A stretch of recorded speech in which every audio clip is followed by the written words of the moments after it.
wondering how to fill the hours, if you're wondering how am I going to distinguish the days, then great. There are spiritual tools at hand to help with that.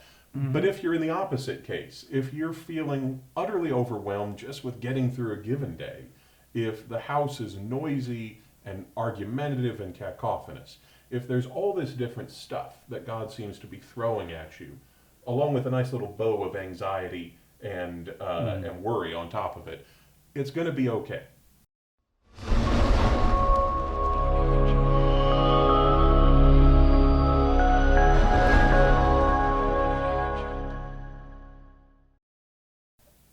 It's episode 10 of Closing the Social Distance, and we're back again, Father Clement Dickey and Father Henry. To be honest with you, when we started off this series, we were unsure how long it would go and what it would look like, but one factor that we did know is that we would want to be able to keep reaching out and staying in touch with our people, even though in this crazy circumstance we have a kind of Close distance. the social distance. You said it yourself, a great name for a great series. However, one thing we have heard from some of our parishioners is that they're actually needing a little more social distance, perhaps from their own family, because actually a lot of families are struggling with this. Everybody has come back home, and school, work, all these different schedules are not happening, and so it actually can be quite stressful. You know, we keep talking about, what to do with the extra time, or how do you spend more time in prayer. For many people, they're trying to spend more time staying sane, let alone trying to do extra things. And then I realized that between the two of us and all the friars here, we actually have had no extra free time from this whole crisis. At least I haven't.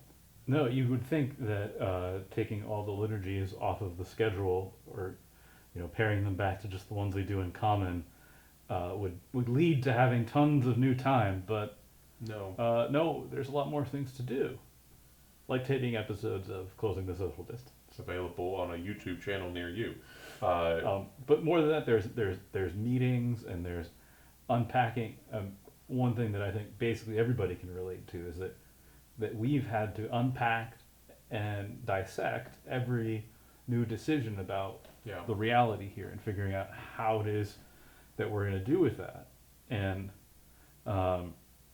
for me, at least, as a sub-prior who's acting as prior and as a temporary administrator of a church, I've got multiple entities to be thinking about. Thinking about the good of the house and how we're going to live, how we're going to keep social distance, how we're going to be protected, and at the same time, like, how is the church going to minister? How are we going to keep on going? Where are people going to pray? Now, there's a lot of demands. Certainly, one can experience it here, but I'm sure that one experiences in all sorts of different families. And I think that experience of these successive crisis meetings and trying to internalize and adapt to an unprecedented situation, at least unprecedented in our living memory, it's posed some unique challenges, and it means that I at least haven't always been as recollected as I keep encouraging people to be, and as I keep wishing I were, because there are tasks to be finished. There's videos to film, there's confessions to hear, there's adoration to do, there's things to write, there's emails to respond to. Every group wants its priority. Every couple being prepared for marriage wants to talk. There's a lot of stuff going on, and if I'm experiencing that, I know that other families are experiencing that in their own way. One of the things that we've talked about, or that we've shown here, is the way that the crisis peels back some elements of our devotion, right, and causes us to rethink. Okay, if I've deeply internalized Eucharistic devotion, then I can experience that on a spiritual level, even when I can't be in front of the Blessed Sacrament. Yes. And that if I've deeply internalized this habit of contrition, I can be in a relationship with God that builds and flourishes even when it's difficult to get to the Sacrament of Penance, although it's not that difficult here. No, I think we make it pretty accessible. We've been working on that with the window confessional. And then it also peels back this desire that we have for control. It acts as like a really good Lenten penance for us, this revelation that we are attached to worldly things and need to be freed from that. And I think what it can reveal to us on the home front is that busyness is fake. Because we were busy before, or we thought we were busy before, when we had places to go, things to do, and work to be done, and now all those things have been canceled. And we're busy. Yes. And so what is common between before and now? Us. So I think one of the things we're realizing is that busyness is sort of a habit of mind and a mode of act. I can see that. I mean, the truth also is we're having to do some of the things we took for granted or just thought about as easy or as happening in a particular mode, and now do them in a radically different way. Yeah. So like we've had to rethink everything. All right, how do we broadcast the Mass on Sacred Heart Radio? How do we hear confessions safely but accessibly? How do we schedule the life of the house? Just like lots of families are having to think about, all right, we can't just pop down to the store as easily or send the kids off to school and then finish cleaning or give everybody their space. It's like there's all these new demands, and as you say, there's this interior restlessness that was there before and that's there now, and that just manifests itself in different forms of feeling utterly distracted and ill at ease. Yeah.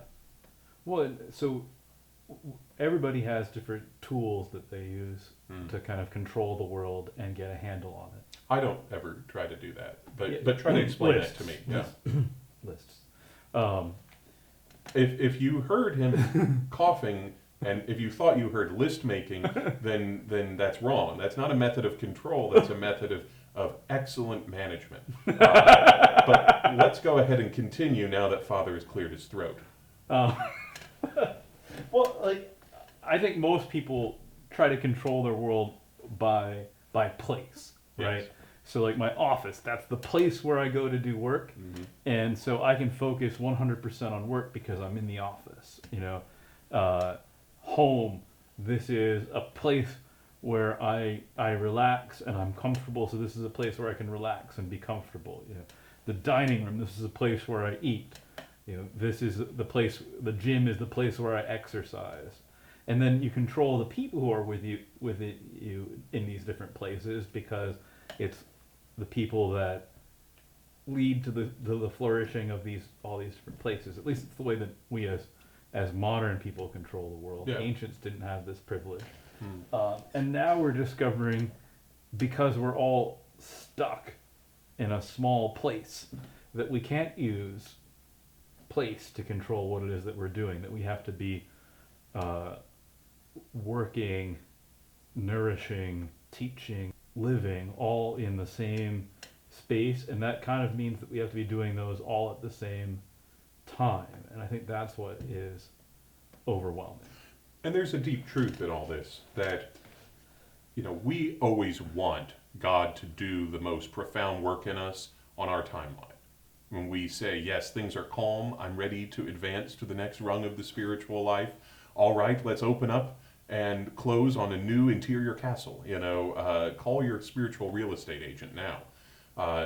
But I think we both learned at different points before this, God actually tends to work in us most deeply and inspire the most growth, not at the times that we select or that seem calm or that seem tranquil, but precisely at moments of crisis, of decision, of upheaval.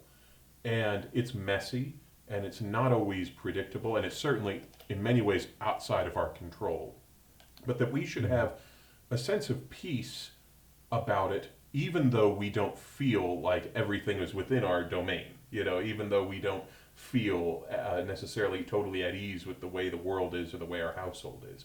That we have a deep trust that God is working to teach us something and to draw us closer to Him precisely when things hit the fan and it's most confused and messed up.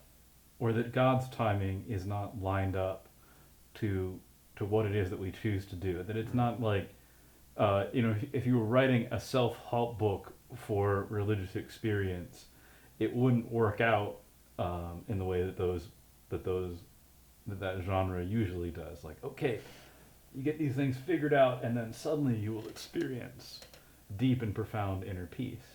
It actually turns out that God providentially, makes the world to be what it is, and that we have to be able to experience the times that we're in. It's true. I think that one of the things that we just really want to convey to people, if you're feeling like this time is one in which you're just wondering how to fill the hours, if you're wondering how am I going to distinguish the days, then great. There are spiritual tools at hand to help with that. But if you're in the opposite case, if you're feeling utterly overwhelmed just with getting through a given day, if the house is noisy and argumentative and cacophonous, if there's all this different stuff that God seems to be throwing at you, along with a nice little bow of anxiety and worry on top of it, it's going to be okay.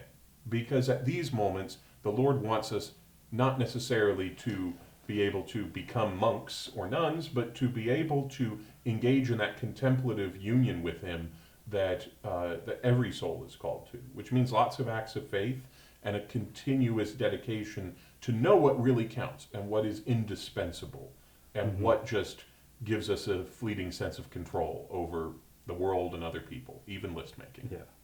Yeah, my first advice to people who come to me asking like they want to pray more and deeper and better is to tell them to pray poorly, to do things in the way that you're able to be willing to do that, because there's a sense that our fantasies about what a prayer life looks like get in the way of the reality of what a prayer life looks like.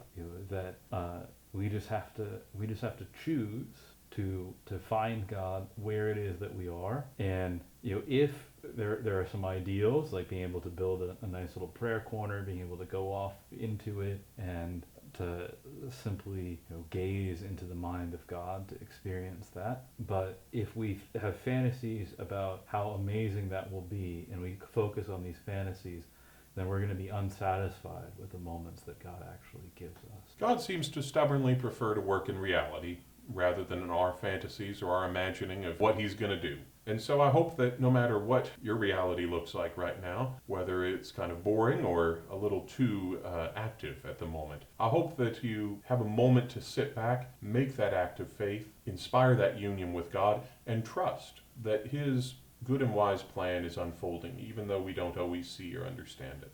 And most of all, know that we are praying for you and that we hope that you're still praying for us.